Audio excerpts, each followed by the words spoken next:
इतने सरल हैं हमारे संत नारद जी कि वो बैठ गए और वेद पुराण का उपनिषद का सुनाने लगे उनके सामने कि शायद वेद पुराण उपनिषद सुनाने से ही ये सही हो जाए, ये ठीक हो जाए। तो वेद पुराण उपनिषद सुनाने लगे, लेकिन वेद पुराण से कुछ नहीं हुआ। वो सही नहीं, वो मूर्छित ही रहे। जब वेद का उच्चारण करते संस्वर मंत्र सहित, तब उनको थोड़ा होश आता, देखते फिर मूर्छित हो जाते। उन्हें पूर्ण रूप से मूर्छा नहीं पड़ रहे थे। तब आकाशवाणी हुई कि हे ब्रह्मर्षि नारद, इनकी मूर्छा इस तरह नहीं खुलेगी। तो नारद जी बोले, आप ही बता दो किस तरह खुलेगी।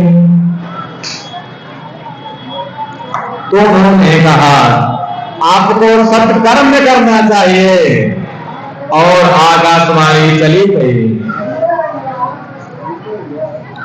अब नारद जी परेशान, बोले ये जो हम कर रहे हैं ये सत्कर्म नहीं तो क्या है? जो हम कर रहे हैं, वेद पाठ कर रहे हैं, दुर्गा सप्तशती का पाठ कर रहे हैं, भगवत गीता का पाठ कर रहे हैं, ये सत्संग तो कर रहे हैं।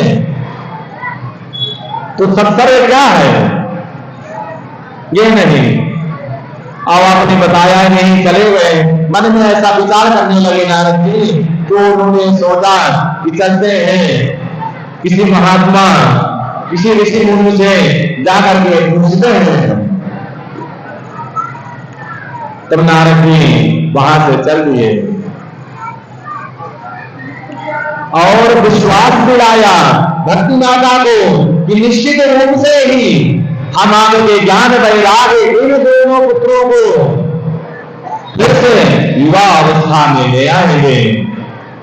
हम आपको यह वचन देते हैं और भक्ति ज्ञान वैराग्य को पूरे भारतवर्ष में प्रचलित प्रचार सारे का कर देंगे, इसको स्थापित कर देंगे।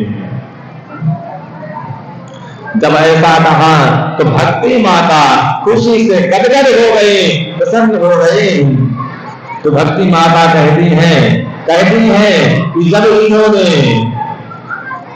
महाराज ध्रुव को तार दिया, महाराज ध्रुव को ध्रुव तारा बना दिया, आज वो आकाश मंडल में चमचमाते हैं, उनका उद्धार कर दिया।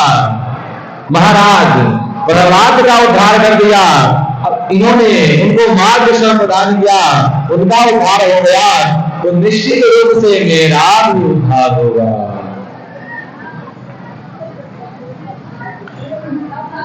ऐसा विचार करते हुए मां भक्ति संतुष्ट हो गई। तब नारद जी वहां से चले और जाकर के ऋषि मुनियों से पूछने लगे कि सत्सर्ग क्या है, सत्सर्ग क्या है, आप बता करके हमें बताएं। तो जिससे भी पूछे, जैसे मान लीजिए ऋषि मुनि मिले उन्हें, नारद जी ने प्रश्न किया कि हे प्रभु, हे ऋषि मुनि, सत्सर्ग क्या है? तो जब नारद जी जब प्रश्न पूछे तो लोग कहें आप ब्रह्मा जी के पुत्र हैं, देवर्षि नारद हैं, ब्रह्मज्ञानी हैं। भाई जो नारद जी है ना, ये छोटे मोटे संत नहीं है, ये ब्रह्मज्ञानी है, ब्रह्मा जी के पुत्र हैं। तो इनको जो इनका प्रश्न है ना, तो इनका जब ये प्रश्न कर रहे हैं तो उसमें कुछ न कुछ तो छुपा ही होगा, जबना ये प्रश्न कर रहे हैं। इसलिए इनको उत्तर देने के लिए जो जितने भी लोग थे डर जाते थे।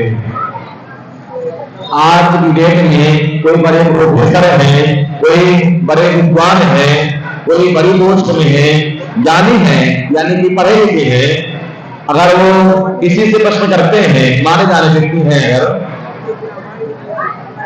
तो जब वो प्रश्न करेंगे तो अगला आदमी जो होगा एक बार जरूर रुक जाएगा जवाब देने से पहले।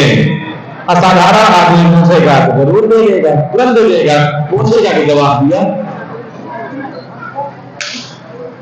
इसलिए प्रश्न पूछते ही नारद जी को सब डर जाते थे कि इनका उत्तर कौन दे। अब नारद जी परेशान हो गए।